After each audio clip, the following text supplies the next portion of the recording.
بسم الله الرحمن الرحيم. الحمد لله رب العالمين، والصلاة والسلام على سيد المرسلين وعلى آله وأصحابه أجمعين. أما بعد، فأعوذ بالله من الشيطان الرجيم. بسم الله الرحمن الرحيم.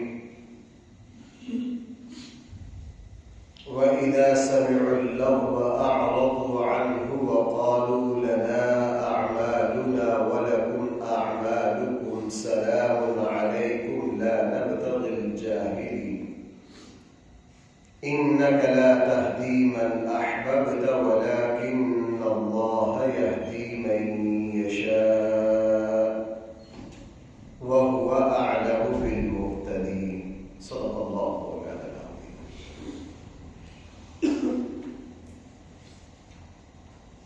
حبشہ کا ایک وفد نبی کریم صلی اللہ علیہ وسلم کے پاس آیا. نجاشی کی طرف سے حبشہ کا وفد کئی مرتبہ آیا ہے رسول اللہ صلی اللہ علیہ وسلم کے پاس. چونکہ یہ اہل کتاب تھے، عیسائی تھے، اور پچھلی آیات میں یہ آیا ہے کہ یہ اہل کتاب جب ایمان لائے تو اللہ تعالیٰ نے ان کی ہر نیکی کا بدلہ بھائی کیا کر دیا؟ ڈبل کر دیا. جب یہ وفد آیا، انہوں نے رسول اللہ صلی اللہ علیہ وسلم سے ملاقات کی، قرآن کریم سنا، تو یہ اس سے ہر درجہ متاثر ہوئے،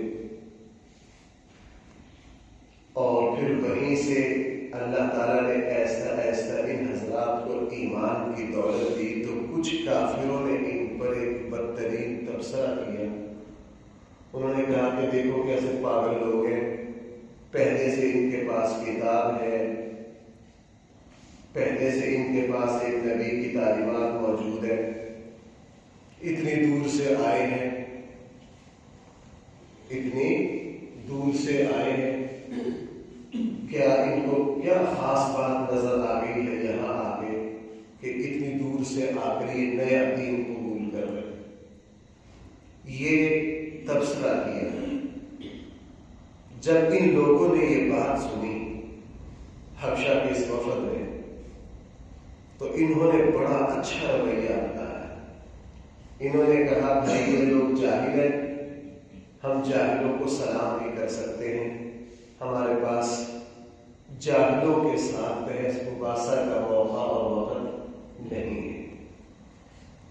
انہوں نے صاف جواب دے دیا بھائی تمہارے عمل تمہارے ساتھ، ہمارا عمل ہمارے ساتھ، ہم جو چاہے کریں، ہم جو چاہے کریں. قرآن کریم نے اس سے اصول سمجھا کے ایمانداروں کو. اور بھائی اگر آج ہم اس اصول کو سمجھے ہوئے تو ہم ہیں، اگر ہم اس پر عمل کر لیں تو ہم بہت ساری بیکار بحثوں سے بچ جائیں، بہت سارے جاہلوں سے موزمانی کرنے سے بچ جائیں، لا حاصل بے نتیجہ بحث سے بچ جائیں، ایسے بحث مباحثہ سے بچ جائیں جو سوائے دل میں کدورت اور نفرت کے، بے احترامی کے، اندھیرے اور ظلمت کے کچھ پیدا نہیں کرتی. قرآن کریم نے مجھے اور آپ کو یہ اصول بتا دیا کہ جب بھی جاہل لوگوں سے واسطہ پڑے، ضدی لوگوں سے واسطہ پڑے، اپنے رائے کی پوجا کرنے والے، جو میں نے کہہ دیا وہ صحیح، بس ایسی انا پرستی، ایسی خود پسندی، اپنی رائے کو، اپنی بات کو ایسا اعلیٰ سمجھنے والے بندے سے واسطہ پڑے جو یہ کہے ساری دنیا غلط ہے، صرف اور صرف میں صحیح ہوں. جب بھی ایسے لوگوں سے واسطہ پڑے، نہ ان کو سمجھاؤ، نہ ان کو بحث کرو، انہیں کہو سلام علیکم. یہ السلام علیکم ورحمۃ اللہ والی بات نہیں ہے، یہ جان چھڑانے کے لیے عربوں کے یہاں کلمہ، جیسے ہمارے یہاں کہتے ہیں یار فلاں بندے کو دورو دورو سلام، ہمارے یہاں پنجابی میں کہتے ہیں کہ نہیں، وہ جان چھڑانے کے لیے. قرآن کریم نے یہ بات دو جگہ ایمان والوں کو سمجھائی ہے. کہ تم جب بھی کسی ایسے ماحول سے واسطہ پڑے تو وہاں اپنی صلاحیتوں کو ضائع نہ کیا کرو، خواہ بحث میں نہ پڑا کرو۔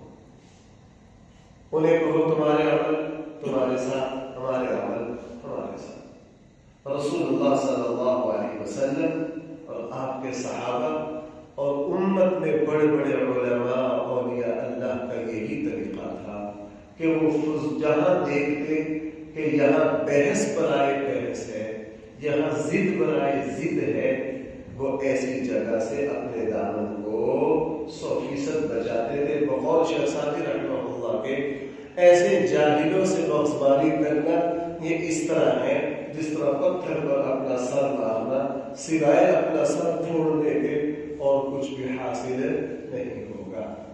ہاں جہاں مقصد شروع میں ہم یہ بے وقوفی کرتے رہے ہیں، شروع میں جوانی ہوتی ہے، بندے میں جوش ہوتا ہے، تجربہ نہیں ہوتا۔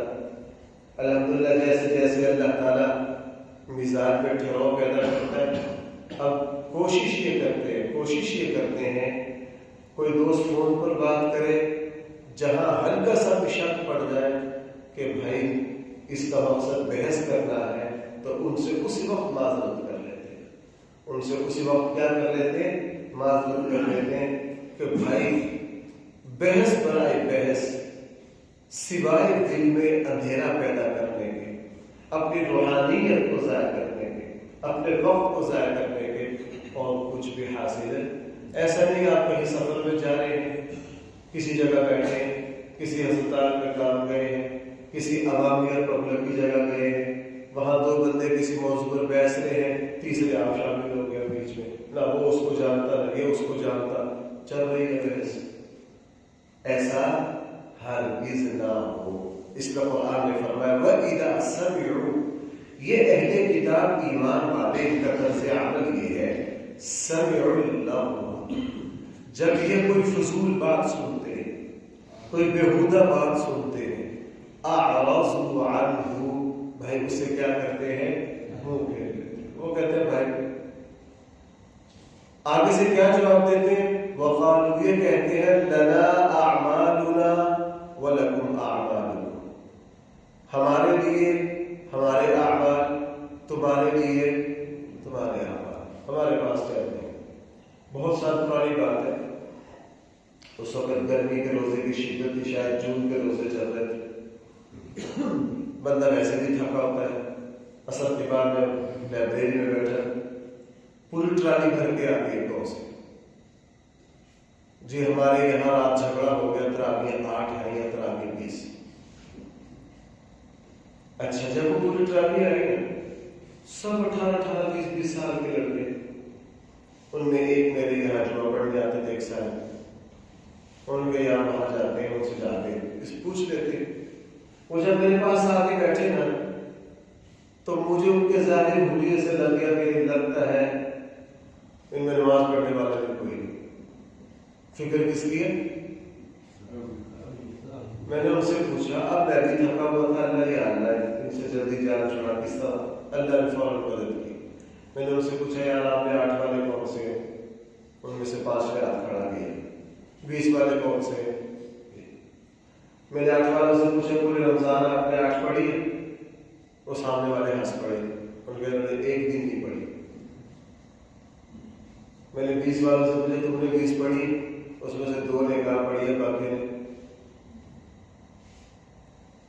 میں نے 8 والوں سے کہا آپ تشریف لے جاؤ، دبا کے 8 پڑھو، عید کے بعد آنا۔ 20 والوں سے کہا بھائی آپ بھی جاؤ، 20 پڑھو، دوبارہ کب آنا؟ عید کے بعد آنا۔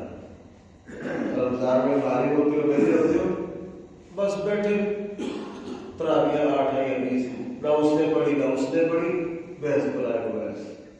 اب میرے پاس آ گیا، گھنٹہ میرا ضائع کرو گے، افطاری کا وقت قریب ہے، جاؤ جا کے ٹرالی کر کے خام اپنا وقت ضائع کر کے آ گئے۔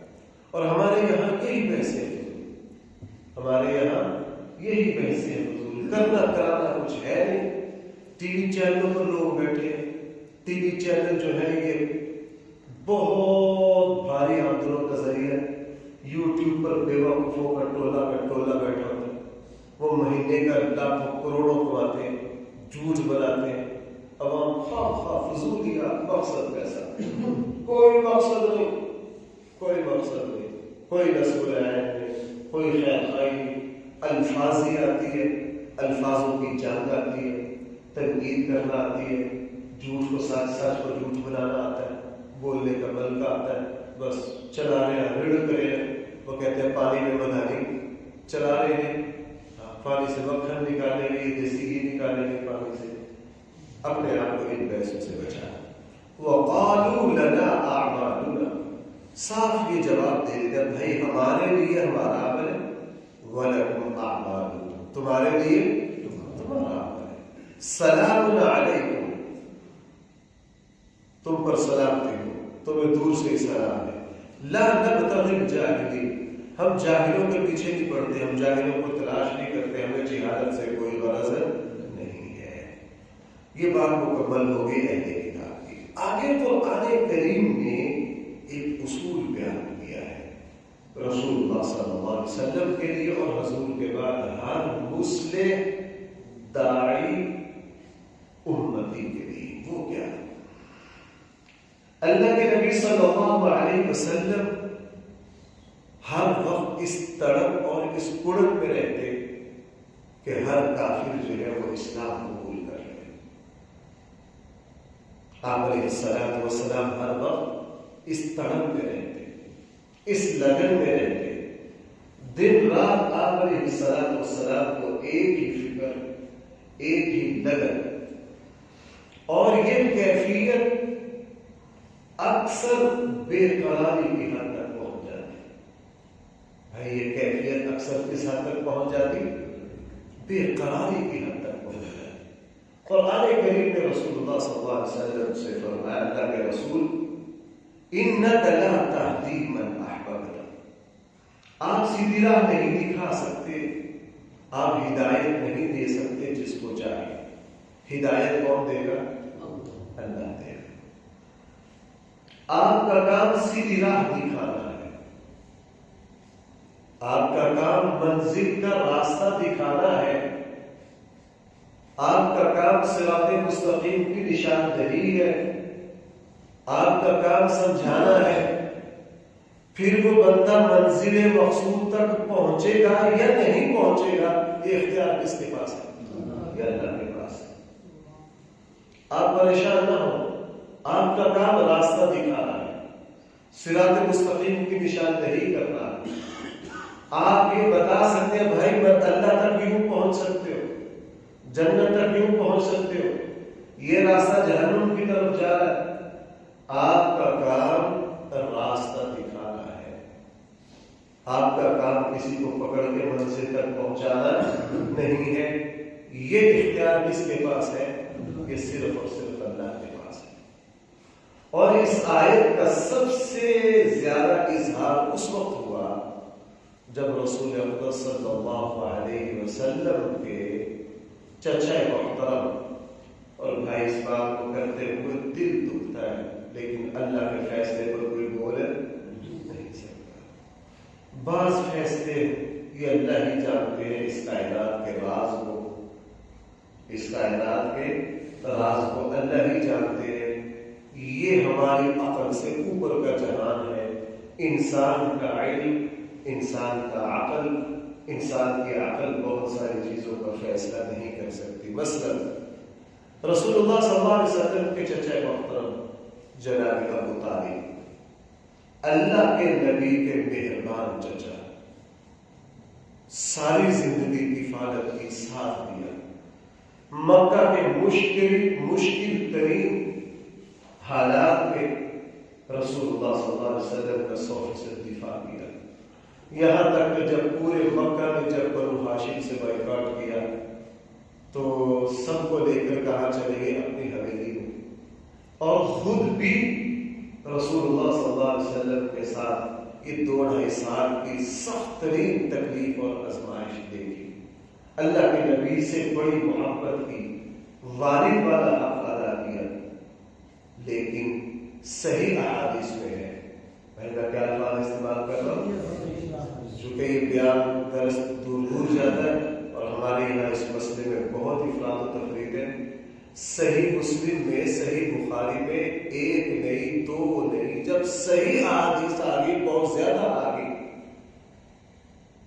امام مسلم رحمہ اللہ نے صحیح مسلم میں پورا عنوان قائم کیا ہے ابو طالب کے ایمان پر، اور پھر وہ حضرت عبداللہ بن عباس، حضرت علی کی احادیث ذکر کی ہیں کہ آخری وقت میں رسول اللہ صلی اللہ علیہ وسلم جب ابو طالب کا آخری وقت آیا تو ان کی خدمت میں حاضر ہوئے. انہیں یہ کہا کہ اے چچا، آپ میرا کلمہ پڑھ لیجیے، میں اللہ سے سفارش کر لوں گا، میرے کان میں یہ میرا کلمہ جو ہے یہ پڑھ لیجیے. ابو جہل آ گیا اور ایک اور بڑا سردار آ گیا. انہوں نے ابو طالب کو یہ کہنا شروع کر دیا، ابو طالب کیا آپ دنیا سے جاتے جاتے عبد المطلب کے دین کو چھوڑ جاؤ گے؟ آپ اپنے باپ دادوں کے دین کو چھوڑو گے؟ وہ اپنی بات کرتے رہے. رسول اللہ صلی اللہ علیہ وسلم اپنی بات ان کے سامنے رکھتے رہے. ابو طالب نے آخر میں یہ کہا کہ میں اپنے باپ دادے کے دین پر جا رہا ہوں.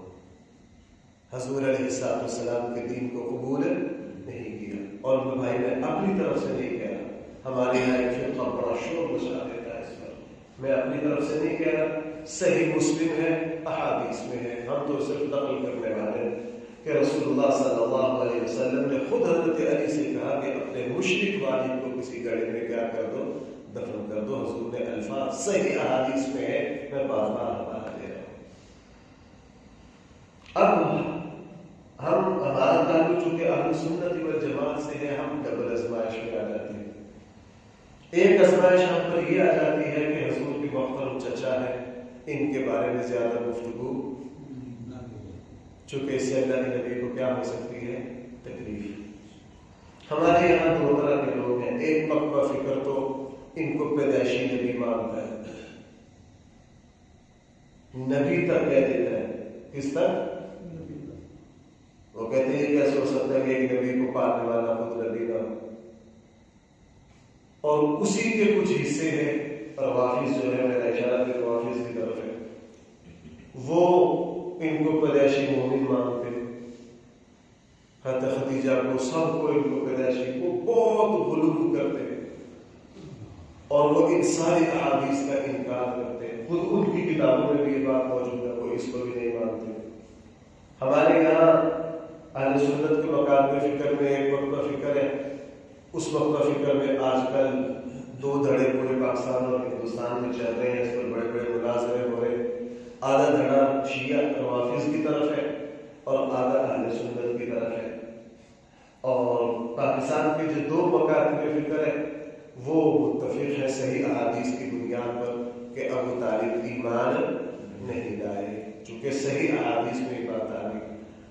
لیکن اصول یہ سمجھ میں آ گیا کہ منزل مقصود تک پہنچانا، 100% ہدایت پر کسی کو فائز کر دینا، یہ نبیوں کے ہاتھ میں بھی نہیں ہے. بھائی یہ کس کے پاس ہے؟ اب میں حیران ہوں، جب یہ اختیار رسول اللہ صلی اللہ علیہ وسلم کے پاس نہیں ہے تو شاہ عبد القادر جیلانی کے پاس کہاں سے آ گیا؟ پیر صاحب کے پاس کیسے آ گیا کہ راتوں رات ساری منزلیں طے کروا کے بندے کو ابدال اور کتب بنا دے؟ اس پیر کے اختیار میں کدھر سے آ گیا جب یہ اختیار رسول اللہ صلی اللہ علیہ وسلم؟ قرآن آپ ترجمہ پڑھ لیجیے، اس آیت کا ترجمہ پڑھ لیجیے. قرآن نے جگہ جگہ رسول اللہ صلی اللہ علیہ وسلم سے یہ بات فرمائی. بھائی جو اختیار رسول اللہ صلی اللہ علیہ وسلم کو نہیں ملا وہ بندوں کو مل سکتا ہے. اب ہمارے پاس لوگ آ جاتے ہیں، جی میری اولاد نہیں ہے، میرے بچہ لے کے پالا ہے، جی میں اپنی بلدیت لکھ سکتا ہوں کہ نہیں لکھ سکتے، جی اس کوئی حل ہونا چاہیے. اور بھائی جس چیز کا اختیار اللہ کے رسول کو نہیں ملا، زید بن حارثہ کو بھائی کیا کہا جاتا ہے؟ زید بن محمد کہا جاتا ہے. رسول اللہ صلی اللہ علیہ وسلم نے زید بن حارثہ کو منہ بولا بیٹا بنا رکھا تھا. پورے مکہ میں زید بن محمد ہی کہا جاتا ہے. سورہ احزاب کی آیات آئی، ادعوہم لآبائہم هو اقسط عند اللہ. اے نبی صلی اللہ علیہ وسلم، ہر انسان کو اس کے حقیقی والد ہی کی طرف نسبت کر کے پکارو. اسی دن حضور نے اعلان کر دیا کہ آئندہ سے کوئی بھی زید بن محمد نہ کہے, آئندہ سے سب نے کیا کہنا, زید بن حارثہ. یعنی اللہ تعالیٰ نے اپنے حبیب جو سب سے زیادہ محبوب ہے, جو نبیوں کے امام ہے, حبیب اللہ ہے, سب سے زیادہ مقرب ہے, ان کو اس کی اجازت نہیں دی تو بھائی عام امتی کو اس کی اجازت مل سکتی ہے؟ سوال ہی پیدا نہیں ہوتا. یہی معاملہ یہاں ہے. منزل تک پہنچانا, کسی کو 100% ہدایت دے دینا, یہ بھائی کس کا اختیار ہے؟ اللہ کا اختیار ہے. باقی رسول اللہ صلی اللہ علیہ وسلم اور قیامت تک آنے والے جتنے بھی علماء ہوں گے, اولیاء اللہ ہوں گے, داعیان اسلام ہوں گے, وہ نصیحت کریں گے, دعوت دیں گے, سمجھائیں گے, اشکالات کو دور کریں گے, لیکن وہ کسی کو انگلی سے پکڑ کر منزل تک پہنچا نہیں سکتے. یہ اختیار اللہ کے پاس ہے. اب ذرا دیکھیے قرآن کریم کیا ارشاد فرمایا ہے, انکا, بے شک آپ. قرآن کیا کہہ رہا ہے؟ بے شک, لا تہدی, آپ نہیں ہدایت دے سکتے, من احببتا, جس کو آپ پسند کریں, ولکن اللہ یہدی من یشاء, لیکن اللہ تعالیٰ ہدایت دیں گے جس کو چاہیں. میں نے عرض کیا یہ عقل سے اس کا ہمارے بس سے یہ چیز بات ہے. بھائی دیکھنا, ابو طالب ہر درجہ مہربان رہے, صورتحال میں نے آپ کو بتا دی. ابو سفیان حضور کے سوسر ہے, ساری جنگیں خلاف لڑی. بھائی ساری جنگیں کیا کی؟ حضور کے خلاف لڑی, آخر میں مسلمان ہو گئے. آخر میں بھائی کیا ہو گئے؟ مسلمان ہو گئے. اللہ کے پاس سے کیا کر سکتے بھائی؟ ہم عقل سے اس کا جواب لا سکتے ہیں سوائے اللہ کے پاس. اب ایک شخص نوجوان ہے, 21-22 سال کا, وفات ہو گئی. ایک بابا جی کی عمر 97 سال ہے, 4 مہینے پڑے, کوئی سنبھالنے والا ہے. یہ موت کو پکارا 10 سال سے اس کو آ رہی رہی, اور وہ 22 سال کا موت سے پناہ مانگ رہا تھا, اس کو موت آ گئی. بھائی معاشرے میں, دنیا میں ایسا ہوتا ہے کہ نہیں؟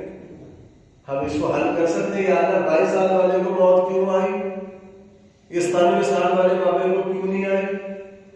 میرے اللہ, ہمارے پاس تو ایک ہی جواب ہے کہ یہ معاملہ ہے میرے اللہ آپ کا ہے, ہماری عقل اور ہمارے بس کا نہیں ہے. آپ ہی بہتر جانتے ہیں 22 سال والے کو موت کیوں دی, 97 سال والے کو موت کیوں نہیں دے رہے. اے میرے اللہ, یہ معاملہ ہماری سمجھ میں نہ آ سکتا ہے, نہ ہم اس کو حل کر سکتے ہیں. اِنَّكَ لَا تَهْدِي مَنْ أَحْبَبْتَ, بے شک آپ ہدایت نہیں دے سکتے جس کو آپ پسند کریں. وَلَكِنَّ اللَّهَ يَهْدِي مَن يَشَاءُ, لیکن اللہ تعالیٰ ہدایت دیں گے جس کو چاہیں گے.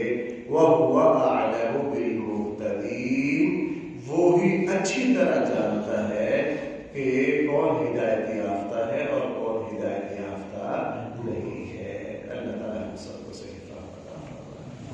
الحمدللہ رب العالمین, والصلاة والسلام علی سید الانبیاء والمرسلین وعلی آلہ وصحبہ اجمعین.